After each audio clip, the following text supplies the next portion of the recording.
रक्त और सिंहासन। वर्ष 1658। भारत के उत्तर में एक शक्तिशाली राज्य जहां राजा विक्रमदेव का शासन था। उनका पुत्र देव, जो युद्ध और राजनीति में निपुण था, अपने पिता के प्रति पूर्ण निष्ठा रखता था। लेकिन जब सत्ता की भूख और विश्वासघात उसे घेरने लगे तो उसका हृदय धीरे धीरे अंधकार में डूबने लगा।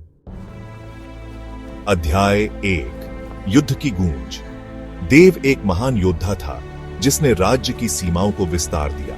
लेकिन जब पड़ोसी राज्य के राजा अर्जुन सेन ने संधि तोड़ दी तो राजा विक्रमदेव ने उसे युद्ध में भेजा। यह युद्ध उसकी वीरता का प्रमाण बना, लेकिन यहीं से देव के भीतर सत्ता की चिंगारी भी जल उठी। अध्याय 2। राजमहल की साजिश। राजमहल में देव के चाचा रघुनाथ ने राजा के खिलाफ षड्यंत्र रचा। उन्होंने देव के कान भरे कि राजा विक्रमदेव उसे उत्तराधिकारी नहीं बनाएंगे। देव को धीरे धीरे विश्वास होने लगा कि उसके पिता ने उसके परिश्रम को नकार दिया। जब राजा विक्रमदेव ने अपने छोटे पुत्र को राजगद्दी का उत्तराधिकारी घोषित किया तो देव के क्रोध की कोई सीमा न रही। उसने अपने ही पिता के खिलाफ विद्रोह कर दिया।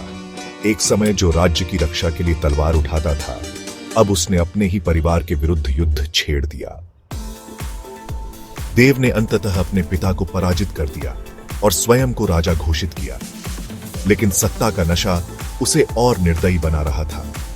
जनता, जिसने कभी उसे हीरो माना था, अब उसे अत्याचारी के रूप में देखने लगी। देव को एहसास हुआ कि उसने अपने क्रोध और महत्वाकांक्षा के कारण वह सब कुछ खो दिया जो कभी उसका था। लेकिन अब बहुत देर हो चुकी थी। उसके अपने सैनिक ही उसके खिलाफ हो गए। अंततः उसके सबसे वफादार सेनापति ने ही उसका अंत कर दिया। एक वीर जिसने अपने राज्य के लिए खून बहाया, अपने ही लालच में डूबकर मिट गया। देव, जो कभी नायक था, इतिहास के पन्नों में एक खलनायक बनकर रह गया। यह कहानी सत्ता, विश्वासघात और आत्मनिरीक्षण की एक दास्तान है जो दर्शाती है कि कैसे एक व्यक्ति अपने निर्णयों से खुद को हीरो या विलेन बना सकता है।